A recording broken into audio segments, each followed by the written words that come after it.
Chers amis du régime des actifs, je vous dis bonjour et bienvenue pour un nouvel épisode. Aujourd'hui, Robert et moi-même allons endosser la casquette d'enquêteur. Mais quels enquêteurs? Et oui, nous allons marcher dans les pas de l'inspecteur Maigret. Maigret de canard? De Joseph Rouletabille. Rouletabille, attention. J'allais te dire d'éviter, mais... d'Hercule Poirot ou encore de Dupin. Alors là, il me reste plus de jeux de mots sous la main, mais j'en avais noté dans un vieux carnet. Alors ça sera pour la prochaine fois. Alors il s'agit effectivement d'élucider un meurtre. Comment ça, un meurtre? Un meurtre, ou dirais-je plutôt des meurtres. Des meurtres? Mais a-t-on un corps? Alors, un corps d'une personne, mais une personne morale, non pas une personne physique. Parce que ces meurtres ont la particularité d'être non seulement des meurtres hypothétiques, comme nous allons le voir, mais des meurtres d'entreprise. Aujourd'hui, les gars, on va vous parler des killer acquisitions. Pour ceux qui ne sauraient pas, c'est le concept d'avoir des entreprises bien établies dans un marché qui rachètent volontairement des plus petits acteurs afin de les tuer, afin de tuer des propositions qu'ils pourraient faire sur le marché, comme par exemple des technologies disruptives. Mais pourquoi parlons-nous de ce sujet, mon cher Robert? Quel est l'intérêt du sujet des killer acquisitions? Alors, les killer acquisitions, c'est un sujet qui était un peu en vogue il y a quelques années, on en entend un peu moins parler, mais c'est un sujet qui attire beaucoup l'attention des chercheurs et surtout des organismes, des législateurs, des gens qui luttent contre les pratiques anticoncurrentielles en général. Et donc il y a tout un tas de raisons que je vais te laisser évoquer pour expliquer en fait l'intérêt et l'émergence de ce sujet. Mais derrière ce sujet, il y a surtout des tendances qu'ont pu constater certains chercheurs, des tendances dans les acquisitions d'entreprises et dans le M&A en général, qui tiennent au fait que, alors, en l'occurrence, il y avait deux principaux secteurs qui ont fait l'objet d'études. Le secteur, comme nous allons le voir, de l'industrie biomédicale, pharmaceutique et biomédicale, et l'industrie de la tech. Et par exemple, on note une tendance dans le secteur de la tech qui est celui, en fait, du fait que des GAFAM ou de grosses entreprises génèrent des profits colossaux qui leur permettent de racheter à la chaîne des startups. Il y a aussi apparemment eu des courriels qui ont été divulgués entre certains PDG et des cadres supérieurs de grandes entreprises qui cherchaient activement à acquérir des startups dès leur création afin d'éviter de rivaliser avec elles. Et enfin, il faut noter le fait que l'acquisition des startups elles-mêmes s'effectue souvent sous le seuil des contrôles des fusions-acquisitions par les organismes de contrôle, ce qui du coup laisse imaginer que ça cacherait quelque chose, en tout cas. Alors maintenant aussi la question, on a parlé des killer acquisitions, des questions qui sont suscitées par les killer acquisitions, mais il faut aussi se poser la question de pourquoi est-ce qu'on étudie ce phénomène, pourquoi est-ce qu'il inquiète. Et les questions, les réponses sont tout simplement déjà qu'avoir des acteurs trop dominants sur un marché qui auraient tendance à acheter des concurrents pour les empêcher d'émerger, pour les empêcher de proposer des nouvelles solutions, ça pourrait être un frein à l'innovation. On entend souvent la peur dans l'industrie pharmaceutique d'avoir des gros laboratoires qui rachèteraient des petits pour les empêcher de sortir des médicaments qui seraient plus efficaces, qui seraient moins chers, etc. Et il y a aussi la question du monopole de manière générale, du monopole qui dégrade la qualité des services, qui dégrade la qualité de l'offre pour le consommateur. Et là, on peut avoir peur que des GAFA beaucoup trop dominants dans la technologie, à terme, fournissent des services qui soient moins bons que ceux que les consommateurs auraient pu obtenir via des nouveaux acteurs disruptifs. Effectivement, par rapport à ces risques que tu as soulevés, il faut rappeler que, justement, il y a tout un fouillis de normes européennes et nationales en termes de droit de la concurrence, qui tient justement, en fait, au contrôle des acquisitions, mais aussi des abus de position dominante, pour justement éviter que des monopoles se forment. Et souvent, en fait, les autorités de contrôle européennes ou dans d'autres pays comme aux États-Unis aussi avec la FTC vont pouvoir venir jusqu'à interdire des fusions-acquisitions. Récemment, on peut citer les difficultés qu'a rencontré Microsoft au Royaume-Uni pour acquérir Activision, qui est une société qui fait des jeux vidéo et qui comptait être ramenée sous la coupole du secteur video games de Microsoft avec Xbox et compagnie. Il y avait aussi l'inquiétude du coup que Activision ne soit plus en mesure de fournir des jeux vidéo pour Sony. sachant qu'aujourd'hui, tous vos Call of Duty et vos Diablo sont accessibles à la fois chez Microsoft et chez Sony, et il y a l'inquiétude qu'avec un rachat par Microsoft, eh bien Sony perde tout d'un coup un de ses fournisseurs de jeux vidéo. Mais dans les exemples comme ça qu'on a d'acquisitions qui ont été stoppées, il y a aussi Covea qui, il y a quelques années, a été empêché de racheter des réassureurs parce qu'on pensait que du coup Covea allait obtenir une position trop dominante dans l'assurance en étant déjà très dominant au niveau de l'assurance en ayant en plus le secteur de la réassurance. On peut penser aussi à Euronext qui, il y a quelques années, avait été empêché de racheter certains de ses concurrents. Donc voilà, c'est ce qu'on appelle pudiquement de l'ordolibéralisme, c'est-à-dire la liberté de ne pas pouvoir acheter d'autres boîtes. En ce qui concerne l'abus de position dominante, ça touche moins au sujet des killer acquisitions, mais c'est toujours un sujet intéressant. C'est lorsqu'une entreprise a plus de 5, enfin, proche d'une part de marché qui équivaudrait à 50% et qui va se permettre certaines pratiques. À titre d'exemple, on peut vous donner la décision Google Marketplace, où en fait Google avait trafiqué son moteur de recherche pour mettre systématiquement tout en bas de votre page les résultats de Marketplace ou de plateformes revendant des biens, et en privilégiant son propre service à lui, qui était la bande que vous avez tout en haut de la barre de recherche.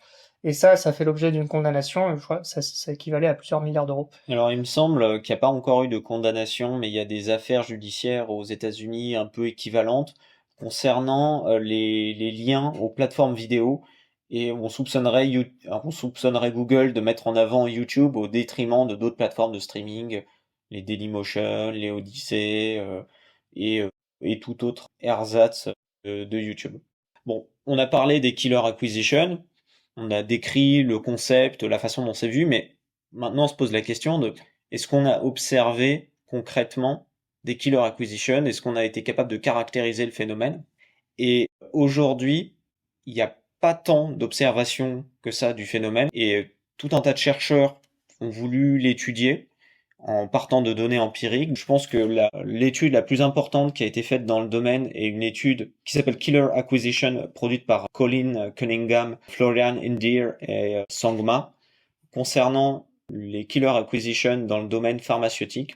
Donc ce qu'ils ont fait, c'est qu'ils ont pris tout un tas de données de transactions, de projets pharmaceutiques qui ont été rachetés par des entreprises plus grosses, et en créant un modèle mathématique un peu abstrait, ils ont cherché à déterminer lors des acquisitions si cette acquisition avait plus de chances d'être motivée premièrement par la volonté juste de développer le service ou plutôt par la volonté de tuer une offre concurrente. Et ils en sont venus à la conclusion qu'il y avait quelques transactions sur lesquelles on pouvait avoir de raisonnables doutes quant à la bienveillance de l'acquisition, et notamment dans les cas où on a une entreprise qui achète un concurrent direct qui produit une solution directe, il y a de très fortes chances pour que cette solution rachetée par la première entreprise ne soit pas développée, que le projet soit avorté au bout d'un an. Alors cette étude a fait beaucoup parler, mais faut quand même mettre un peu de bémol dessus parce que c'est une des premières études qu'il y a sur le sujet, qui n'a pas non plus été peer-reviewed, et qu'ils ont essayé de bâtir une méthodologie de détection des killer acquisition comme ça, et c'est peut-être pas forcément la plus optimale. Alors, suivant cette étude, il y a eu une autre étude qui a été faite qui s'intéressait plutôt au secteur de la tech et qui essayait de voir en regardant des fameuses transactions qu'il y a eu au cours, c'est quoi, des 10-15 dernières années, des transactions opérées par des acteurs dominants comme Facebook, Amazon, Google, Microsoft, Apple, il me semble aussi, pour voir si sur tout un tas de transactions, ça devait être une cinquantaine, eh bien, il y avait des raisons de penser que ces acquisitions étaient des killer acquisitions. Et là, par contre, le papier est beaucoup moins optimiste, et il conclut qu'on ne peut pas conclure qu'il y a eu de killer acquisitions dans la tech, en tout cas avec les données qu'on a. Et bon, vous pourrez regarder sur ResearchGate et voir toutes les études qu'il y a sur les killer acquisitions, mais ce qui est assez surprenant, c'est qu'il y en a peu. En même temps, la question assez récente, hein, les études que vous trouverez seront peut-être dans le meilleur des cas vieilles de 2018, mais elles ne seront pas nombreuses. Et d'ailleurs, il y a une étude qui a été faite, une étude qui s'appelle Killer Acquisitions Reexaminated, donc les Killer Acquisitions réexaminés, l'hyperbole économique à l'âge du populisme. Et cette étude-là revenait sur les différents résultats de recherche qu'il y a eu justement concernant l'existence des Killer Acquisitions et semblait plutôt conclure à l'absence de preuves d'existence du phénomène. Mon cher Maurice, mais comment réagissent les pouvoirs publics face au danger des Killer Acquisitions? Que fait la police? Que fait la police? La police de la concurrence. Je pense qu'on l'a dit au début de l'émission, mais le problème sous-jacent aux analyses et aux théories qui sont menées sur les killer acquisitions, c'est que si elles sont suffisamment étoffées, elles vont tôt ou tard finir par pénétrer le cerveau du législateur, et en particulier des autorités de contrôle qui seraient susceptibles de s'en servir pour interdire des transactions. En l'occurrence, il y a plusieurs agences de concurrence telles que aux États-Unis la Federal Trade Commission, mais aussi la Commission européenne ou la Competition and Markets Authority, qui commencent à contester un nombre croissant de fusions, surtout dans le secteur de la technologie, sur la base d'une relaxation des conditions d'existence discutées dans cette littérature économique. Par exemple, vous avez l'année dernière l'interdiction faite à Meta de racheter le fournisseur d'images Giphy. Alors je pense que depuis, il y a eu des évolutions, et je me demande s'ils n'ont pas finalement accepté de le vendre. À vérifier. En tout cas, ça serait une sacrée aubaine pour Facebook dans cette époque où on pressent que une des mannes financières des prochaines années, ça va être la vente de données. Giphy, c'est bien Giphy, oui, qui est une grosse banque de données d'images. Ça serait un gros atout à Facebook, qui est aussi une banque de données d'images, de vidéos, mais aussi de discussions entre les gens pour fournir des potentiels OpenAI, GPT, etc. Ça, c'est rigolo, j'aurais pas dit que Giphy était une entreprise si intéressante économiquement au point de se faire racheter par Meta, mais comme quoi. Mais la vraie question déterminante pour savoir en fait si à l'avenir les autorités de concurrence devront ou pas interdire des transactions, c'est justement déterminer si une transaction de fusion réduit de manière significative la concurrence et l'innovation. Enfin, tout le problème est là. La question déterminante pour déterminer si une transaction de fusion réduit de manière significative la concurrence et l'innovation se trouve dans le fait de savoir si, 1. Les produits des cibles achetées par la grande entreprise sont ensuite abandonnés dans la période post-acquisition, ou si les produits de ces mêmes cibles sont développés et renforcés par l'entreprise acquisitrice. Et si les produits et services sont développés, l'acquisition doit se demander si elle aura augmenté le potentiel de développement du produit par rapport justement à une situation sans acquisition, augmentant ainsi le potentiel de survie de ce produit.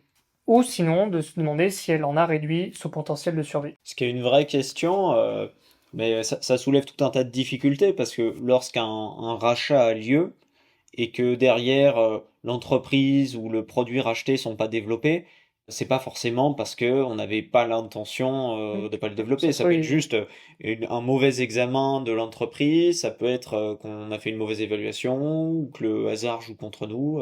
Il y a tout un tas de phénomènes comme ça qui existent. Moi, je connais comme ça une entreprise bien placée dans la finance qui a racheté un fournisseur de données et qui s'est rendu compte que ce fournisseur de données qui calcule des données qui sont censées être critiques et avait une situation financière qui était catastrophique et fournissait pas de la donnée qui était aussi qualitative que ce qu'il pensait. Il y a tellement de données à prendre en compte, que ce soit justement si l'entreprise qui a racheté la startup s'est pas fait entuber, tout simplement, si elle se rend compte en cours de développement que le produit est pas si innovant que ça, ou juste qu'il est très très dangereux et qu'à tout moment il peut exploser, des trucs comme ça. Ou le bullshit en général, hein. On voit bien ça avec toutes les startups qui sont liées à la santé ou à l'innovation. Moi, je l'ai bien vu en école d'ingé. En école d'ingé, on nous apprend à développer des petites solutions et à créer l'entreprise qui va avec et à marketer le produit. Et très souvent, tout un tas des équipes qui arrivent en finale ont même pas le produit qui est développé.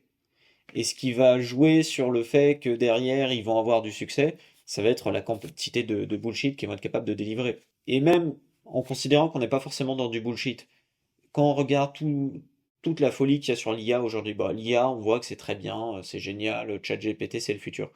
Mais il y a 4 ans, on avait des entreprises qui levaient des millions d'euros pour des IA censés être capables de détecter des cancers, des tumeurs, etc. Et on n'a jamais vu le fruit de leur travail. On avait parlé des organismes de contrôle qui sont influencés par des études comme celles qu'on vous a citées, mais sont aussi influencés par l'OCDE. Alors, Robert, dis-nous un petit mot de l'OCDE. Alors, l'OCDE, qui est un organisme, je crois que c'est une amicale communiste. C'est l'organisation du commerce et du développement économique. C'est ça. Et pour aider le commerce et le développement économique, ils aiment se saisir des sujets brûlants, des sujets importants. Et donc, ils se sont posé la question des killer acquisition. Ils n'ont pas constaté leur existence et du coup, ils étaient très inquiets. Ils se disaient, si on ne constate pas leur existence, c'est qu'elles doivent être bien cachées.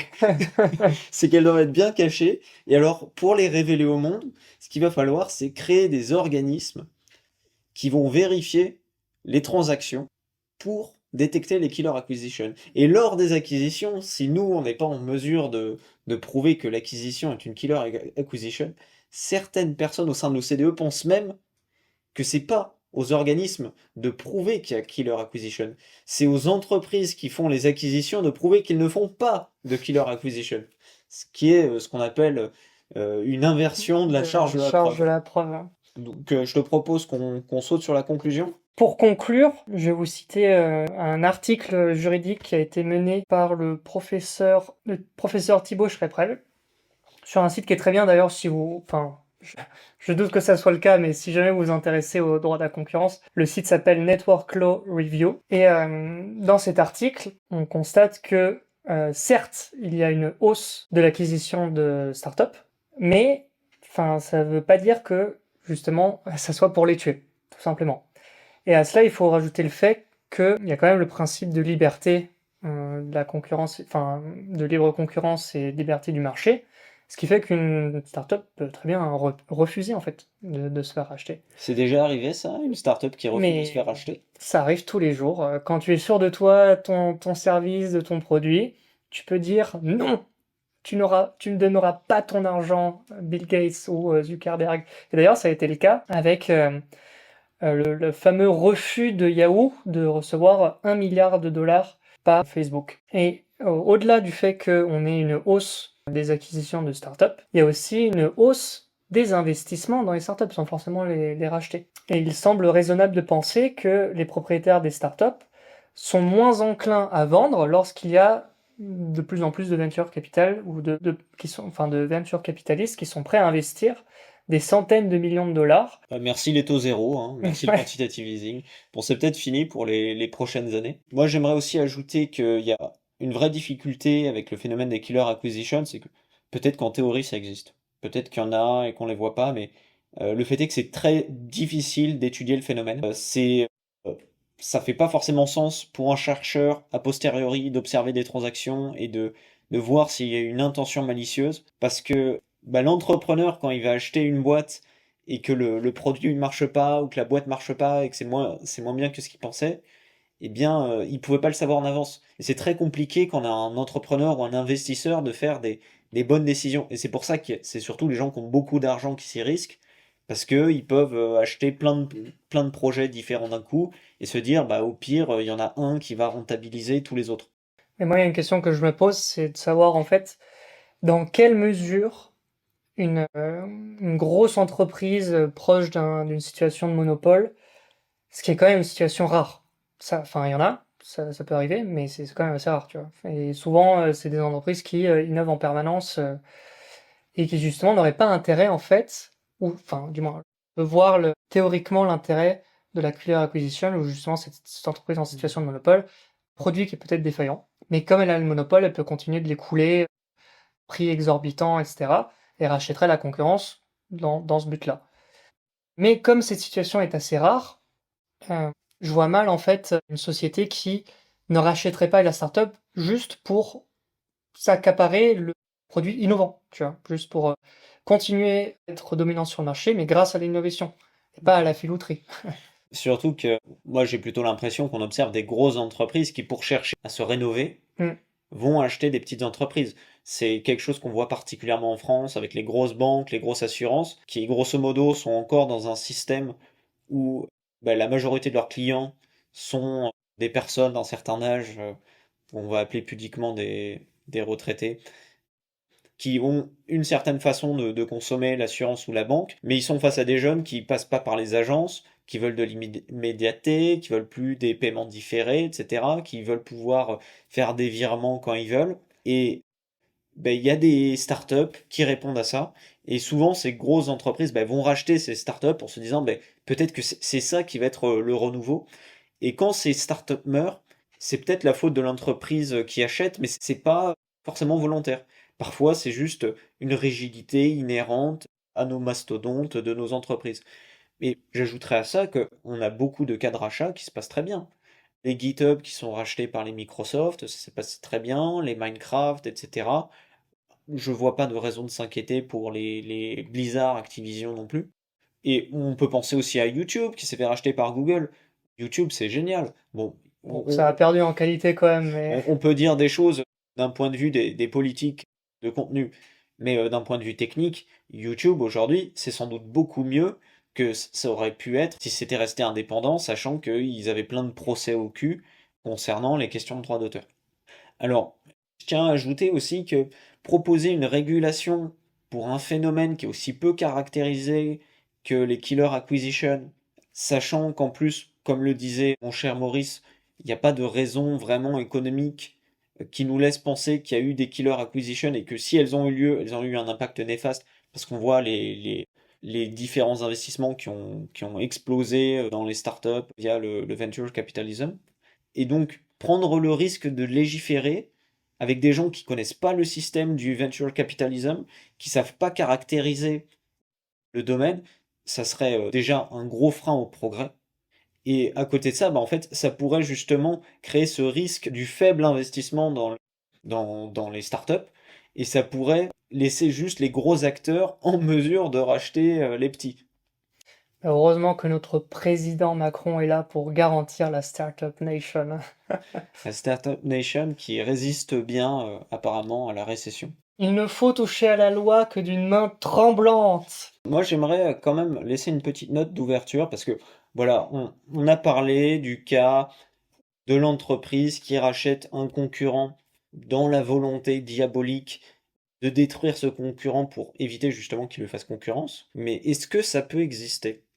Des entreprises, des gens très méchants qui rachètent d'autres entreprises dans le but ou de les tuer ou d'en changer drastiquement la substance. Et là, je rebondis sur un cas d'actualité très récent, le rachat du JDD par Bolloré. Donc le JDD qui est un journal de presse qui parle de politique mais qui fait pas forcément dans l'opinion et qui est un des quelques journaux rentables en France et qui est pas trop subventionné. Et il se trouve que Bolloré a fait le choix de mettre à la tête de ce journal Geoffroy Lejeune, qui est un ancien de Valeurs Actuelles, donc qui est plutôt un journal d'opinion. Et en fait, au-delà des divergences politiques qu'il y a entre Geoffroy Lejeune et la rédaction du JDD, ça soulève aussi des questions quant à la pérennité économique du journal, parce que la ligne éditoriale peut faire fuir les lecteurs, mais elle peut aussi faire fuir les annonceurs. Et aujourd'hui, ce qui fait vivre les journaux, c'est pas tant le nombre d'exemplaires vendus que les pubs qui sont proposées par les annonceurs. Quand vous regardez Valeurs Actuelles aujourd'hui, il n'y a quasiment pas d'annonceurs. Frilosité des annonceurs à fricoter trop avec des camps politiques infréquentables. Ça, c'est surtout dû aux petites blagues que Geoffroy Lejeune a fait à Daniel Obono, qui apparemment n'ont pas vraiment plu aux annonceurs. De mauvais goût. Mais est-ce qu'on pourrait aussi parler d'une killer acquisition dans le cas du rachat de Twitter par Elon Musk, qui a tué une entreprise qui était infâme, mais qui en a fait quand même quelque chose qui a l'air beaucoup Le phénix qui renaît de ses cendres. Très bien. Eh bien, chers amis, sur ces mots pleins de sagesse, je vous propose tout de suite une petite pause musicale toute pleine de synthwave.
Et nous revoici, après cette belle pause musicale, pour vous parler de la deuxième rubrique de cette émission, la rubrique du doigt mouillé, que vous connaissez et que vous appréciez tant. Je suis très heureux de vous retrouver pour un nouveau doigt mouillé. Alors, cette semaine, ça va être un doigt mouillé un peu particulier. Parce que voilà, il fait chaud, c'est les vacances, et on s'est dit, c'est l'occasion de faire des portefeuilles thématiques. Le principe est simple, on le reproduira plusieurs fois à l'occasion d'événements, de fêtes, et que sais-je. On impose un thème, et Maurice et moi venons chacun avec 3-4 entreprises qu'on va proposer à l'autre afin de faire un portefeuille en rapport avec le thème. Alors le thème d'aujourd'hui, vu qu'il fait chaud, vu qu'on veut se détendre, vu qu'on est des actifs, c'est quelque part d'être un vrai actif qui s'assume, un vrai actif français, un beauf. C'est le thème de la beaufrie. Aujourd'hui, chacun vient et va présenter un à un ses actions beauf pour son portefeuille thématique. Alors, j'aimerais mettre un petit astérix, parce que, en toute chose, laissez-moi vous dire qu'au régime des actifs, quand on emploie le terme de beauf, c'est avec la plus grande élogiosité qui soit. Le beauf, ce véritable trésor de nos contrées, est un être mirifique, qui se rit des conventions sociales désuètes et étriquées. Il est le champion de la liberté, dévorant la vie à pleines dents, sans se soucier des qu'en dira-t-on. Il dit tout haut ce que les gens pensent tout bas, quitte à choquer les âmes prudes de notre belle société. Mes chers compères, ce qu'il faut comprendre, c'est que le beauf est un vrai rebelle, le libéral originel portant haut en couleur nos valeurs. Il ne se laisse pas étouffer par les discours aseptisés et politiquement corrects qui nous envahissent. Non, lui préfère chanter à tue-tête les belles chansons de Johnny en agitant son verre de pastis comme un étendard de la fierté vernaculaire. Alors mon cher Robert, je lève mon verre à tous ces beaufs iconoclastes qui refusent de se plier aux règles établies. À commencer par Cyrano de Beaujerac, qui est peut-être la quintessence du beauf, l'homme sûr de lui et dominateur, avec un grand nez, qui aime se battre, qui aime manger, qui aime boire. Et sur ses pas, raréfier les saluts. Très bien, j'aimerais que l'on se plonge dans une ambiance beauf. Vous êtes, comme Maurice et moi, vous êtes des beaufs. Alors, vous êtes, supposons, je ne sais pas, Didier au grand pied.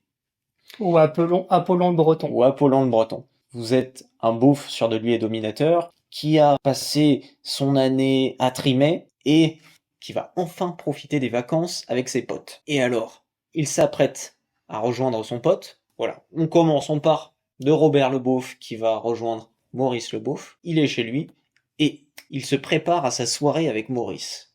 Et que fait-il? Qu'a-t-il besoin de faire pour sortir et aller voir Maurice? Il a besoin d'enfiler des chaussures. Mais quelles sont les chaussures du beauf? Soit les Santiags, soit les Crocs. Les Crocs, c'est ça. Et la première action que je vous propose, c'est l'action Crocs, une excellente action cotée au Nasdaq.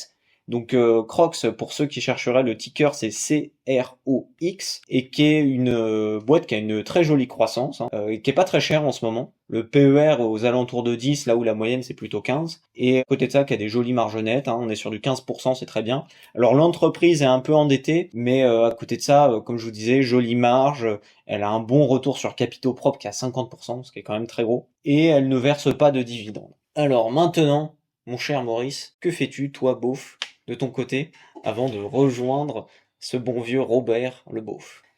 Maurice le beauf, pour rejoindre Robert le beauf, il a besoin d'un moyen de locomotion. Il va pas y aller avec 6 petits pieds parce que il a une bedaine qui traîne au sol et il est un peu mou du genou. Et du coup, Maurice le beauf, il va acheter dans un bel engin, dans une Porsche. Alors moi, j'ai choisi l'action Porsche AG, qui aujourd'hui est cotée à 109 € et qui est une société qui, depuis un an, a fait plus 32% sur le marché, qui a un dividende à 1 € qui est versé annuellement et qui a pour l'instant un rendement assez faible qui est de 0,91. Son PER est à 18, donc c'est un chouille au-dessus. C'est un chouille au-dessus de 17, qui est un peu un indicateur au-dessus duquel on estime que c'est surévalué. Mais bon, De manière générale, on va dire qu'au-dessus de 25, on commence à être un peu tatillon, à moins que ça soit vraiment une boîte très safe, du genre un Microsoft, un Apple. Et là, pour les boîtes vraiment quali, c'est plutôt au-dessus de 30, 35 que ça commence voilà, donc là c'est à grogner. tout à fait raisonnable. Je vous ai pris le consensus des analystes de Boursorama qui disent que c'est le moment de l'acheter. Bon, ça vaut ce que ça vaut. Ouais, bon, Bah alors, est-ce que toi, t'aurais tendance à l'acheter? ah bah moi j'ai 2 actions T'as personnellement deux actions. que j'ai achetées, je crois 3 mois après que ça soit sorti. C'était bien monté. Je les achète, ça plonge, mais depuis ça a bien monté. Je crois que j'ai dû faire une belle perf. Je crois que j'ai dû faire plus de 30%. Donc Alors, concernant Crocs, moi j'hésite un peu à acheter. Ce qui m'effraie, c'est pas du tout les ratios financiers parce qu'ils sont vraiment excellents. C'est plutôt le fait que c'est une entreprise qui est monoproduit et on sait pas, peut-être que du jour au lendemain, la mode des Crocs c'est évincé par les nouveaux sabots Yeezy de Kanye West. On sait jamais. c'est les infirmières qui se baladent en Crocs quotidiennement. Oui, c'est vrai, c'est vrai. Et alors du coup je vous ai listé très succinctement les avantages et les inconvénients à mon sens de l'entreprise Porsche. Donc avantage, c'est que c'est plutôt devenu une marque de luxe, et comme tout produit de luxe, ça tend à résister en fait aux crises. On l'a vu avec LVMH et tout un tas d'autres entreprises, même j'ai envie de dire dans une moindre mesure Tesla. Elle a un chiffre d'affaires qui est en hausse de 25% au cours des 3 premiers mois de l'année. Une hausse aussi de ses ventes trimestrielles de 18%, surtout grâce au SUV, au SUV. Pas sûr qu'on arrive à vendre ça en Europe, hein. Non, et d'ailleurs, en fait, le marché cible, c'est l'Asie. C'est là où ils vendent le plus de bagnoles. Et dernier argument pour dire que c'est bien, c'est que c'est de la Deutsche Qualität. En revanche, du côté des inconvénients et de la prudence à avoir, c'est que, bon, le secteur de l'automobile, c'est un secteur qui peut connaître un crack du jour au lendemain. Ça, par le passé, ça a été le cas. Ah ben, il y a beaucoup d'entreprises qui sont très fragiles dans l'automobile, notamment nos marques françaises qui ont des toutes petites marges, et ça dépend de plein de facteurs. Ça va dépendre des conditions sur les prêts, ça va dépendre des subventions de l'État, ça va dépendre du carburant, hein, tout simplement. Voilà, et justement, j'avais noté le prix des matières premières et de l'énergie, surtout en Allemagne, où sont produites les Porsche. Il y a aussi le fait qu'il y a beaucoup de concurrents qui se mettent à l'électrique. Et en fait, oui, l'électrique, c'est surtout que maintenant, les gammes de produits Porsche sont versées vers l'électrique. Et enfin, le niveau d'endettement de Volkswagen, qui atteint plusieurs milliards. Alors oui, désolé, j'ai précision, parce que Porsche appartient au groupe Volkswagen. Alors, on a Maurice et Robert qui se sont rejoints. L'un est venu sur de lui et dominateur en Crocs, et l'autre est venu dans son énorme SUV, roulant sur à peu près tout, en faisant poète-poète à chaque fois qu'il croisait des jolis touristes. Et vroom vroom. Ils faisaient vroom vroom. Et maintenant qu'ils sont ensemble, eh bien, c'est le moment de festoyer, c'est le moment de se mettre bien. Et qu'est-ce qu'on fait? On se fait un petit verre. Et on se fait un petit verre de quoi quand on a un beauf qui s'assume? De pastis. De Pastaga, avec l'entreprise Pernod Ricard. Donc l'entreprise Pernod Ricard, dont je possède des parts, et que je suis très content de posséder, qui est une entreprise qui est un peu au-dessus de la moyenne en termes de valorisation, qui a un PER de 21, mais bon, c'est pas non plus totalement déconnant. C'est une entreprise qui a des jolies marges, donc 18%. Alors pour rappel, pourquoi c'est important aussi de regarder les marges? Tout simplement parce que ça vous donne un indicateur de s'il y a la situation économique qui change, est-ce que l'entreprise va continuer d'être rentable. Quand vous avez une entreprise dans l'automobile, type, je sais pas, Stellantis, qui a des marges à 2%, il suffit que le coût de l'énergie augmente un peu pour que du jour au lendemain, il soit plus du tout rentable et que ça soit un gouffre financier. Alors à côté de ça, un chiffre d'affaires qui est en constante croissance, un rendement du dividende qui est très bon, hein, 2,35%, c'est quand même sympa. À côté de ça, un retour sur capitaux propres qui est très bon, hein, 15%. Bon, moi ce que je fais en général, c'est que je regarde si au moins 10%. Si c'est en dessous de 10%, j'ai tendance à éviter l'entreprise. Et à côté de ça, on peut noter que c'est une boîte familiale, et les boîtes familiales, on sait qu'en général, sauf quand c'est le groupe Lagardère, ça a tendance à mieux gérer l'argent que les boîtes non familiales. Alors je mettrais juste un petit bémol sur Pernod Ricard, c'est que ça reste quand même une entreprise qui a une assez grosse dette, donc à voir. Tant que le chiffre d'affaires monte, je vais pas m'inquiéter, mais s'il commence à dégringoler alors que la dette continue de monter, ça sera pas forcément une bonne idée. Mais bon, le pastis est de plus en plus populaire en France. Je tiens à rappeler que c'est quand même un alcool assez récent, hein. dans l'histoire de France. Ça doit dater du siècle dernier, si je me trompe pas. Et donc, festoyons autour d'un bon verre de pastis. Est-ce qu'ils ne vendent que du pastis? Non, je pense qu'ils ont une multitude d'autres alcools. Alors, ils ont tout un tas d'alcool, c'est quasiment que des spiritueux.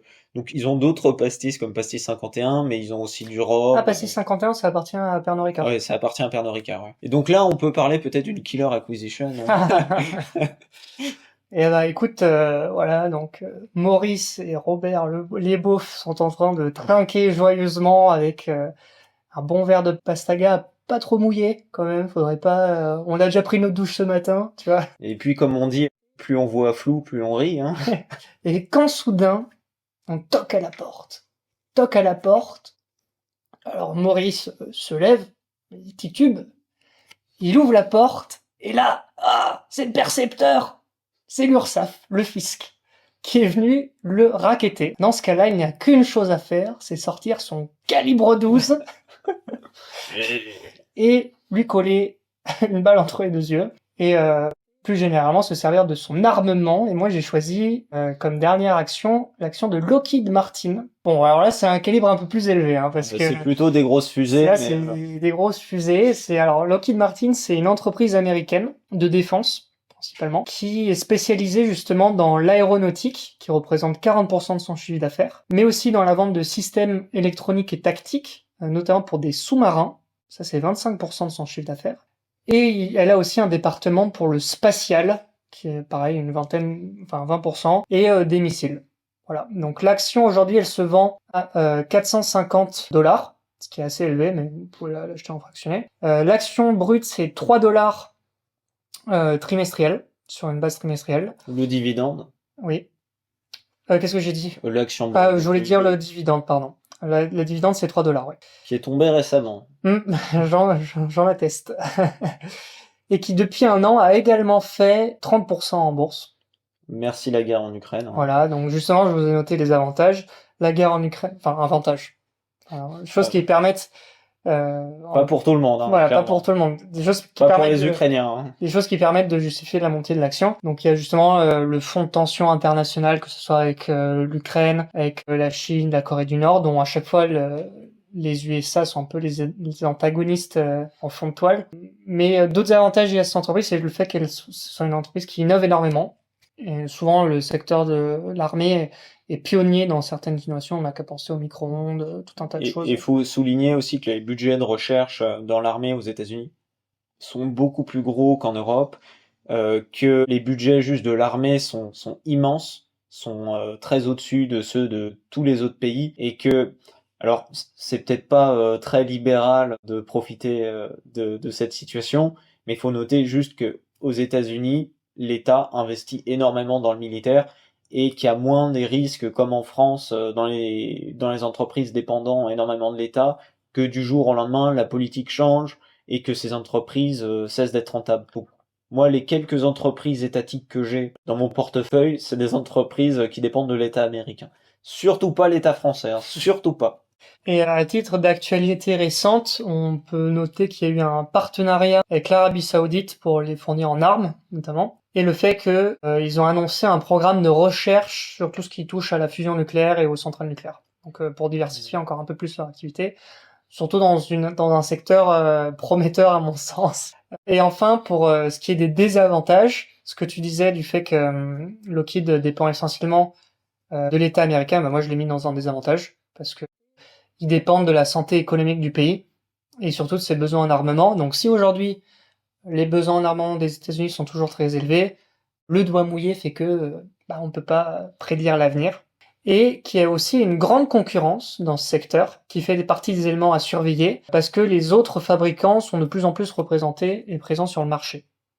Et enfin, comme pour Porsche, des contraintes liées au prix des matières premières, notamment à l'énergie. Maintenant que nous avons Maurice et Robert qui, pour prouver au monde qu'ils étaient très costauds et très sûrs d'eux et dominateurs, se sont achetés chacun une grosse fusée, ils doivent maintenant trouver un endroit où utiliser leur fusée. Et quel endroit de mieux pour se faire chauffer la fusée? Je chauffe ma fusée. Ouais, chauffe la fusée. Qu'aller chez RCI Hospitality Holdings.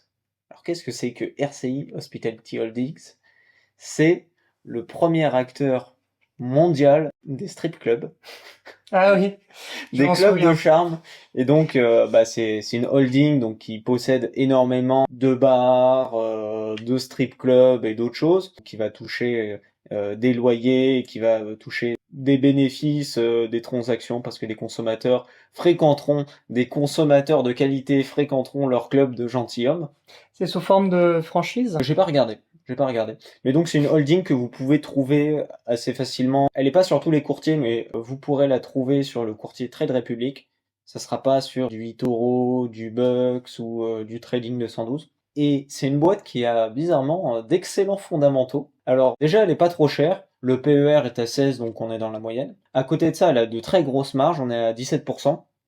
La croissance est très bonne. Bon, quand vous regarderez les ratios financiers, vous verrez que tout ne s'est pas très bien passé en 2021, mais ça c'était dû au confinement, hein, tout simplement, avec la clôture des différents établissements. Mais ce que je trouve très intéressant en regardant ces bilans financiers, c'est que la dette n'a pas explosé à ce moment-là. Donc c'est une boîte qui sait bien gérer son argent. Et à côté de ça, le niveau de dette est pas déconnant et le retour sur capitaux propres est à 19%. Donc c'est une entreprise que je me tâte à mettre par fun. Je pense qu'on le mettra dans le portefeuille du régime des actifs parce que c'est définitivement trop drôle d'avoir une action orientée strip club.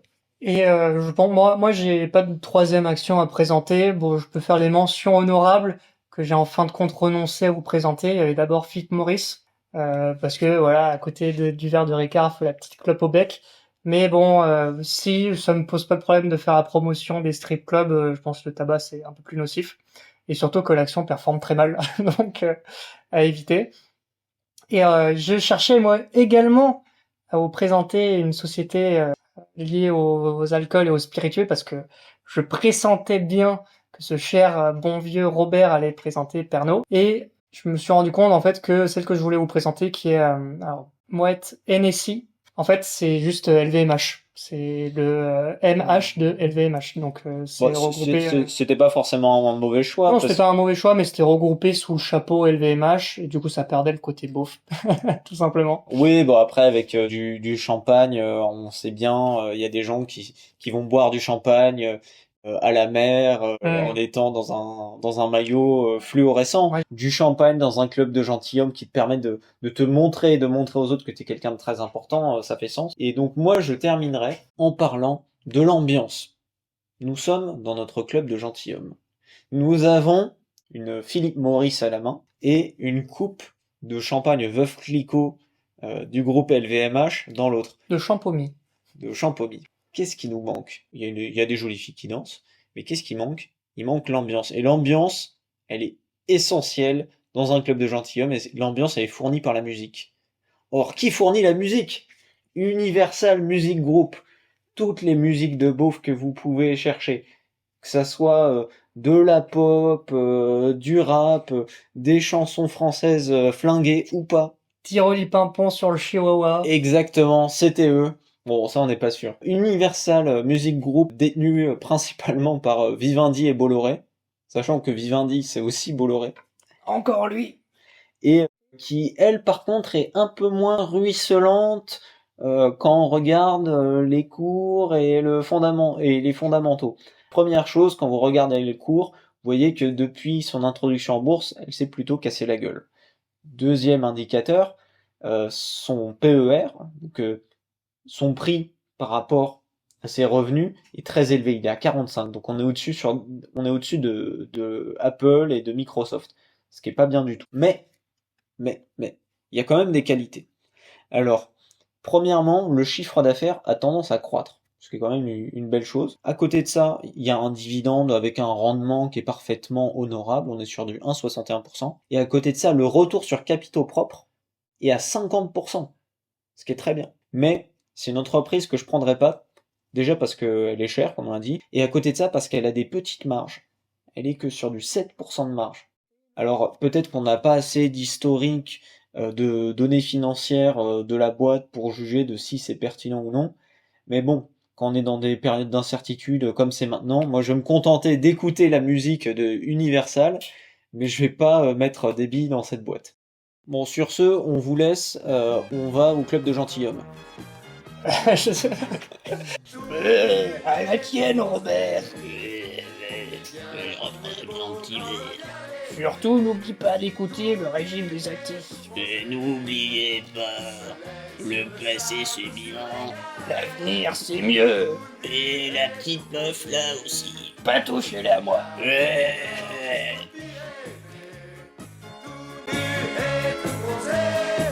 On prend le temps de on ne pense plus au métro ni au bureau. Bronzé, bronzé, décontracté, un grand chapeau pied dans l'eau. Tout nu, comme des Jésus, on fait trempette chez les mouettes. Bronzé, bronzé, on va chasser dans leur retraite les crevettes. Allez vacances, allez vacances. Moi quand j'y pense, ça me démange. Tout nu et tout bronzé, on est bien, on est beau quand vient l'été. Tout nu et tout bronzé, au soleil, sur le sable ou sur les gars.